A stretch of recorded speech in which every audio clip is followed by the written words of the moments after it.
এই স্যালাডটা বানানোর জন্য আমি নিয়েছি একটা ব্রোকলি, 10টা মাশরুম, একটা লাল ক্যাপসিকাম, একটা হলুদ capsicum, 4 tablespoon sweet corn আর একটা বাঁধাকপি। ক্যাপসিকামগুলোকে কিউবসে কেটে নেব। আপনি চাইলে গ্রিন ক্যাপসিকামও ইউজ করতে পারেন, তবে লাল আর হলুদটা দিলে একটু রং বেরঙের ভালো লাগে দেখতে।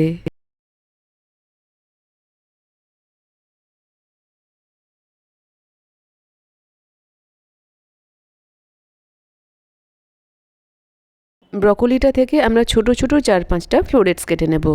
এই দেখুন এইভাবে।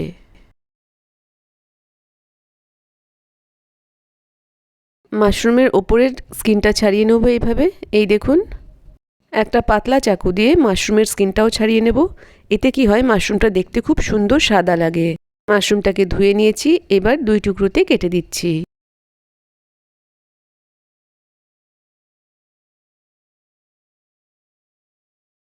মাশরুমের টুকরোগুলো 1 কাপ লবণ জলে 2 মিনিটের জন্য ফুটিয়ে নেব। মাশরুমের ভেতরের যে গন্ধটা ওটা থাকে না, যেটা সবার পছন্দ হয় না। জল থেকে মাশরুমটা ছেঁকে নেব আর এইভাবে একটা বাটিতে আলাদা করে রেখে দেব। গ্যাসের উপর সসপ্যানে করে একটু জল বসাবো। সসপ্যানের উপরে একটা ছাঁকনি রাখবো। ছাঁকনির মধ্যে সবার আগে আমরা ব্রকোলি আর একটু লবণ দিয়ে দেব, আর এর সঙ্গে আমরা দেব সুইট কর্ন। এই দুটো জিনিসকে আমরা সবার আগে 2 মিনিটের জন্য স্টিম করে নেব। এবার আমরা বাঁধাকপির একটা টুকরো এভাবে কেটে নেব। এই দেখুন, পাতাগুলো ছাড়িয়ে নেব।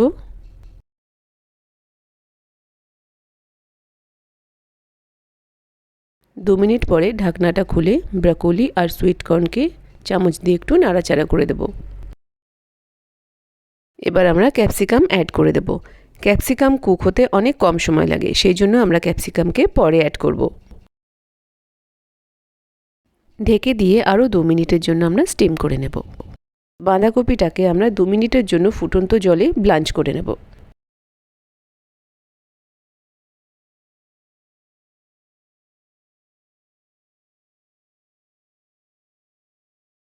দু মিনিট পরে গ্যাস বন্ধ করে নেব আর বাঁধাকপিটাকে এইভাবে টুইজারের সঙ্গে বের করে নেব।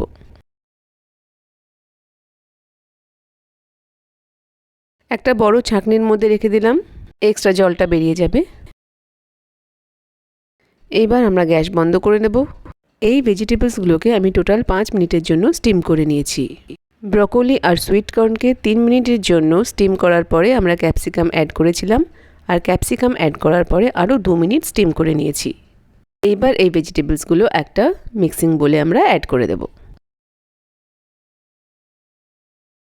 মাশরুমও অ্যাড করে দেব, ক্যাবেজও অ্যাড করে দেব। এর মধ্যে 1 চামচ অলিভ অয়েল অ্যাড করে দেব।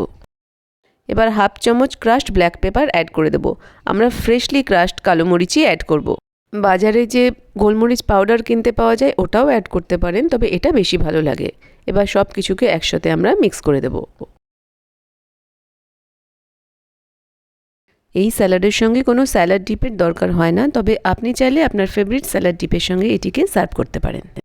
এটিকে দুভাবে সার্ভ করা যায়। 1 নম্বর, মিক্সিং বোলের ওপরে একটা প্লেট রাখুন, তারপরে বাটিটাকে প্লেটের ওপরে এরমভাবে উল্টে দিন। এবার আস্তে আস্তে বাটিটা বের করে নিন। এই দেখুন এইভাবে। ঠিক এইভাবে আপনি ভেজিটেরিয়ানদেরকে সার্ভ করুন।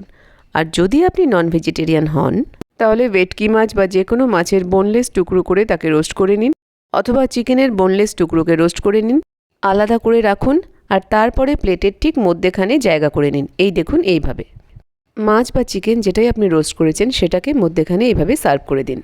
দারুণ টেস্টি স্যালাড মিল এবার সার্ভ করার জন্য রেডি। মাই মাস কিচেন দেখার জন্য অজস্র ধন্যবাদ।